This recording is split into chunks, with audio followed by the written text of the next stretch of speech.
Frères et sœurs bien-aimés et amis dans le Seigneur, que la paix et la grâce de Dieu soient avec vous. Nous disons Dieu merci qui a accordé un privilège.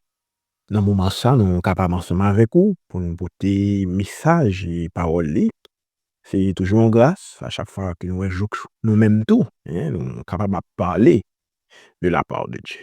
Et pour nous capables de poursuivre avec une série et de méditation que nous gagnons et autour de thème non, et qui c'est la puissance de l'évangile.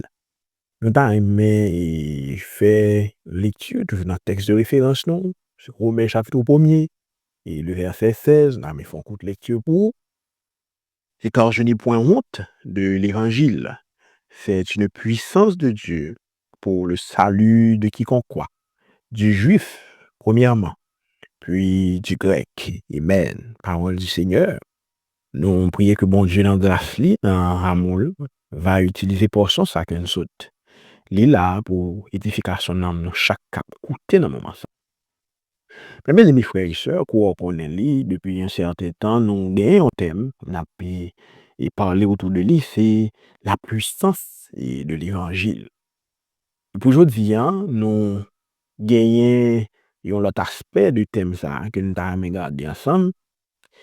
Et aspect ça que nous allons toucher à lié avec un constat que nous faisons.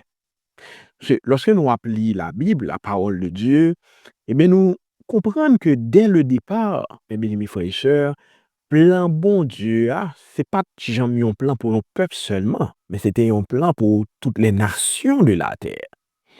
Et oui, c'est vrai, il y a plein de monde qui ont dit, mais bon Dieu passait par le peuple d'Israël, il est vrai, mais plan bon Dieu pas seulement pour le peuple d'Israël, c'était pour toutes les nations de la terre.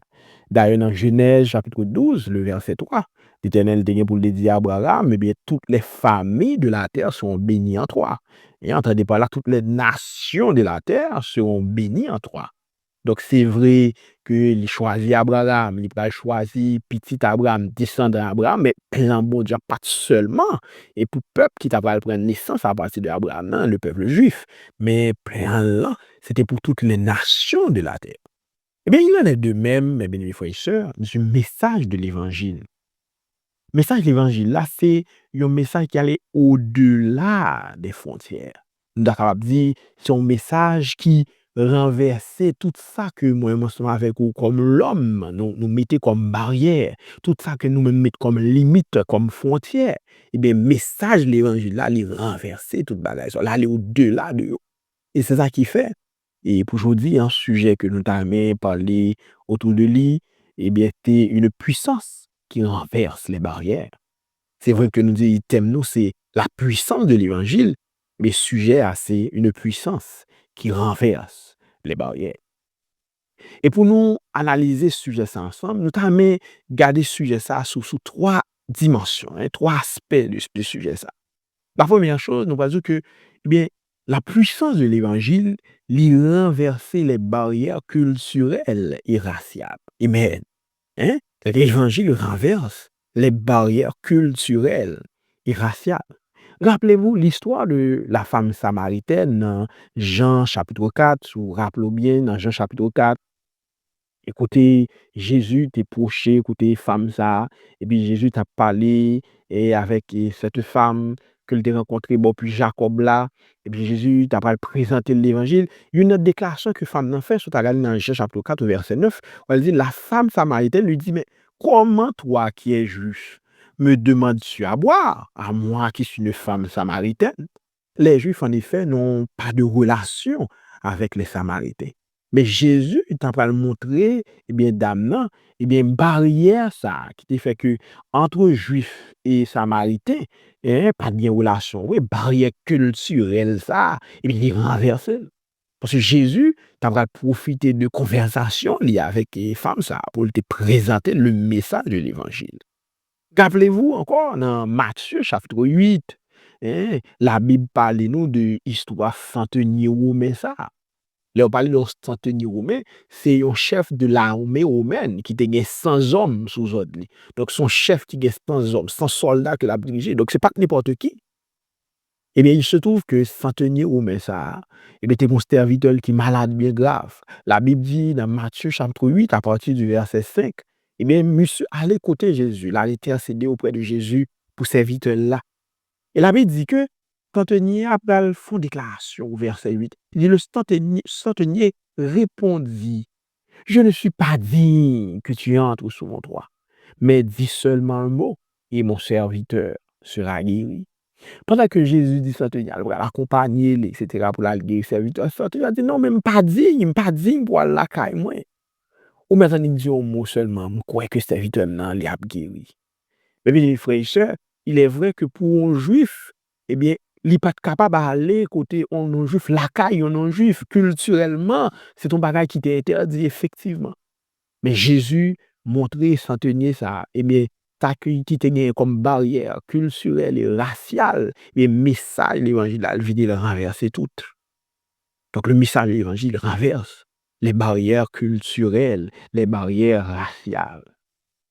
Et une leçon importante que nous sommes capables de tirer de vérité ça, c'est que l'évangile, eh bien, les frères et sœurs, même qu'à écouter, le message de l'évangile, c'est un message qui transcende les cultures.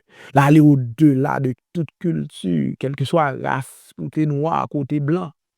Alors, c'est affligeant, pile fois, pour nous attendre un série de monde, et les au besoin, bon, boire long kembe, pour doit présenter le message de l'évangile là, mais qui a pas assimilé l'évangile là avec une culture donnée, il y a des gens carrément qui disent, bon, c'est blanc yo, hein, c'est au monde occidental yo, qui porte, bah, ça veut dire l'évangile là, c'est blanc yo, qui vient avec, hein, les au besoin, bon, boire kembe, on boit long kembe, mais tout loin, camper loin avec l'évangile là, yo assimilé l'évangile là avec une culture, avec un race. Bien Abdou, je dis que le message de l'évangile, c'est un message qui renverse les barrières culturelles et raciales. Non seulement le message de l'évangile là renverse les barrières culturelles, les barrières raciales, mais le message de l'évangile renverse les barrières sociales. Parce que l'évangile n'est pas adressé seulement avec un groupe de monde, une classe de monde, il est adressé à toutes les classes sociales. Côté riche, côté pauvre, côté instruit, côté monde qui sait d'esprit. La Bible raconte, mes bien-aimés, dans Galates chapitre 3, cette déclaration de l'apôtre Paul, Galates chapitre 3, au verset 28, lorsque l'apôtre Paul dit, il n'y a plus ni juif ni grec, il n'y a plus ni esclave ni libre, il n'y a plus ni homme ni femme, car tous vous êtes un en Jésus-Christ. Donc, l'évangile renversé, ça taille les barrières sociales qui tout est libre, qui tout est esclave, ou t'es garçon, t'es femme, ou t'es juif, ou t'es grec, quel que soit mon théa, mais ça, l'évangile vient renverser, barrière ça. Et ça rappelle nous, et mes bien-aimés, eh bien, dans l'épître de Paul, à Philémon, côté l'apôtre Paul, t'a intercédé auprès de Zamélie, Philémon, et pour Onésime, n'est-ce pas? Onésime, ce serviteur esclave ça, et qui était au service de Philémon, et qui était sauvé, qui était quand même et qui pourra faire rencontre avec Jésus. Mais Paul a intercédé, hein, Paul a parlé avec Philémon pour dire Philémon, mon cher, recevoir Onésime pour moi, non plus comme un esclave, mais comme un frère dans la foi. Alors, un bel message, bien aimé. Alors, un gros bagage que l'évangile est capable de faire. L'évangile renverse ça, les barrières sociales, ça, nous-mêmes, nous mettons comme frontière, ça, nous-mêmes, nous te mettons comme limite. Eh bien, message, l'évangile là, il vient, il renverser. Il y a des auteurs qui vont chanter et chanter sous l'évangile mettez-moi sous monde, hein? L'évangile mettez-moi sous monde et il fait me sortir bien. Combien de monde dans moment ça, mais que c'est l'évangile, oui, c'est grâce à l'évangile, oui, on est capable de sous journée aujourd'hui.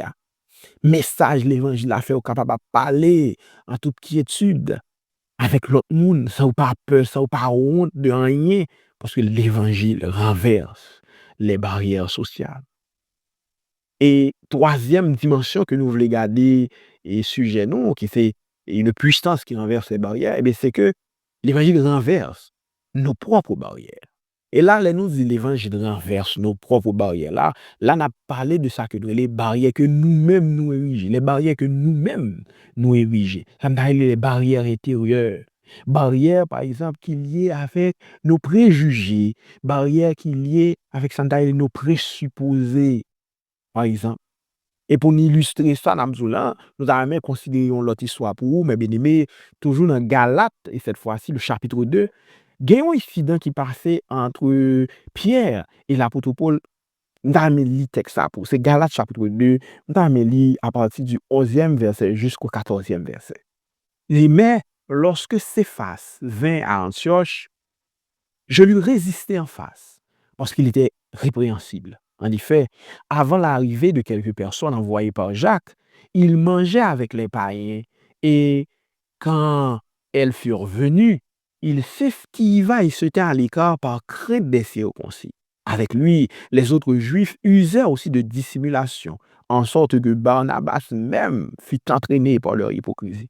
Voyant qu'il ne marchait pas droit, selon la vérité de l'Évangile, je dis à Céphas, en présence de tous, si toi qui es juif, tu vis à la manière des païens et non à la manière des juifs, pourquoi forces-tu les païens à judaïser?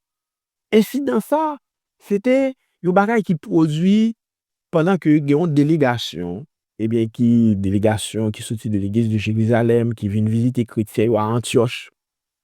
Donc, des juifs qui viennent visiter chrétien à Antioche. Et puis, voilà que, avant que la délégation ça vienne, Pierre qui t'a mangé avec chrétien Antioche, bien pas, donc, entendez par là, les chrétiens d'Antioche, c'est pas des juifs. Ouais, c'est des mondes, des païens, des nations converties au christianisme. Et puis, Pierre mangé avec nous bien pas. Et puis, quand la délégation arrivée, la Bible dit que Paul dit Pierre mettait la lique, la suivi Pierre, ouais, Pierre mettait la lique, même Barnabas, monsieur a démarqué. Vous comprenez que selon la culture juive, un juif pas bien droit ni manger, ni à la caille, mon nation, ça met les païens, yo, n'est-ce pas? Pas de droit ça. Okay? C'était ça qui était prévu dans le judaïsme. Mais message, l'évangile là, justement, était venu pour le renverser situation ça. Ça nous les barrières qu'il y a à préjuger nous, préconçus nous, yo, présupposer nous. Yo. Et ça privé, c'est que Paul, carrément, Paul était venu pour l'opposer avec Pierre dans ça l'affaire. Il dit non, ça va faire là le contraire au message de l'évangile. C'est pas ça l'évangile là, soit faire non, le pas la donne, Pierre. Ça pas la donne, ça pas dans le message de l'évangile. Donc oui, mais bien, le message de l'évangile renverse les barrières, barrières qu'il y ait d'abord à nous préjuger. Message de l'évangile là, il renverse aussi barrières qu'il y ait à nos peurs, d'accord, nos peurs. Combien de fois, eh bien, nous venons joindre Christ, c'est vrai, mais nous venons joindre avec toute peur, nous, yo, tout doute, nous, yo. Eh bien, message de l'évangile là, renverser peur, nous, tout doute, toute crainte que nous gagnons, il transforme nous de l'intérieur. Et pour illustrer ça, nous avons considéré l'histoire, ça, l'histoire de l'apôtre Pierre. Et un personnage, ça, grand homme, ça, l'apôtre Pierre. Si nous regardons, mes bien-aimés, dans Jean chapitre 18, lors de l'arrestation de Jésus, regardez le comportement de Pierre. Dans Jean chapitre 18, verset 15, on voit que lorsque on a identifié Pierre comme étant une disciple de Jésus, Pierre a carrément dit non, par contre, nomme ça à 3 reprises. Et pour Pierre, n'est-ce pas, qu'à assurer qu'il va contre Jésus, même Pierre tellement sous vide qu'il va contre Jésus. Après ça, dans Jean chapitre 18. Mais sous ta garde, bien aimé frères et sœurs, même qu'à côté, c'est même Pierre ça, oui. Dans Actes des Apôtres, chapitre 3, d'abord, et pendant le grand nuit dans le temple, là, il avait dit que Pierre pral guérir, Pierre et Jean, pral guérir un homme qui t'a demandé l'aumône. Et lorsque Paul là a regardé, yeux mon yo fixé sur Pierre, il a regardé Pierre, Pierre campé, Pierre font déclaration dans Actes des Apôtres, chapitre 3, à partir du verset 11. Au texte a dit, comme il ne quittait pas Pierre et Jean, tout le peuple est tourné à courir vers eux au portique de Salomon. Et avant cela, Pierre tout profité. Hommes israélites, pourquoi vous étonnez-vous de cela? Pourquoi avez-vous les regards fixés sur nous, comme si c'était par notre propre puissance ou par notre piété que nous eussions fait marcher ce temps? Hein? Et pas n'a regardé moi, c'est pas moi non qui fait. C'est la puissance de l'évangile, c'est pas puissance pape. J'ai profité, annoncer l'évangile, parler, mais ça t'est arrivé. C'est Jésus qui est crucifié. C'est non Jésus, le guéri comme ça. Quelque temps après, pour arrêter Pierre et Jean, à des Apôtres chapitre 4, devant le Sanhédrin, le tribunal juif. Il paraît avec Pierre dans des Apôtres au chapitre 4, au capable de ça, et à partir du verset 7, il dit Pierre, ça passé. Nan nou ki yes nous fait miracle ça, comment nous ça fait guérir, expliquer ça qui passé. Pierre, à partir du verset 8, campé avec même courage là pour la parler, pour dire oui, puisque nous interrogeons pour nous connaître non, non, qui monde me fait, mais c'est non, non, Jésus. Il fait, Amen. Mais Pierre, ça a quitté, n'est-ce pas, et animé de toute peur. Pierre, ça a quitté handicapé par la peur. Pierre, ça qui était en pile doute, en pile crainte. Et mais Pierre campé avec puissance, avec courage, pour présenter le message de l'évangile. Donc oui, l'évangile, mais bien aimé, il renverser nos peurs, nos peurs. Les barrières qui liées à peur, nous, yo crainte, nous, yo doute, nous, oui, mais ça, l'évangile là, il est capable de renverser. Donc, en gros, mes bien-aimés, à travers le message d'aujourd'hui, nous devons regarder ensemble. Mais comment la puissance de l'évangile, c'est une puissance qui renverse les barrières. Que ce soit les barrières culturelles et raciales, le message de l'évangile est capable de renverser. Que ce soit les barrières sociales, le message de l'évangile là est capable de renverser parce que son message qui est adressé à toute classe sociale, quel que soit mon ouïe, riche ou pauvre, instruit ou bien monde qui pas instruit. Mais ça, l'évangile là, non seulement renverser les barrières sociales, mais nous devons tout qu'il renverser, ça nous dit nos propres barrières, nos barrières intérieures, barrières qui liées avec préjugés nous, barrières qui liées avec doute nous yo, peur nous yo, eh bien, message l'évangile là, est capable de renverser. Nous espérons, mes bénis frères et sœurs, à travers le message aujourd'hui, ou même qui t'a écouté, nous on va prendre conscience de réellement en quoi l'évangile est une puissance. On va comprendre que réellement, l'évangile que n'a pas là, c'est pas un simple bagaille, non, c'est une puissance qui renverse les barrières, que ce soit les barrières culturelles, sociales, raciales, que ce soit nos barrières intérieures. Eh bien, message de l'évangile là, est capable de renverser. Que le Seigneur vous bénisse.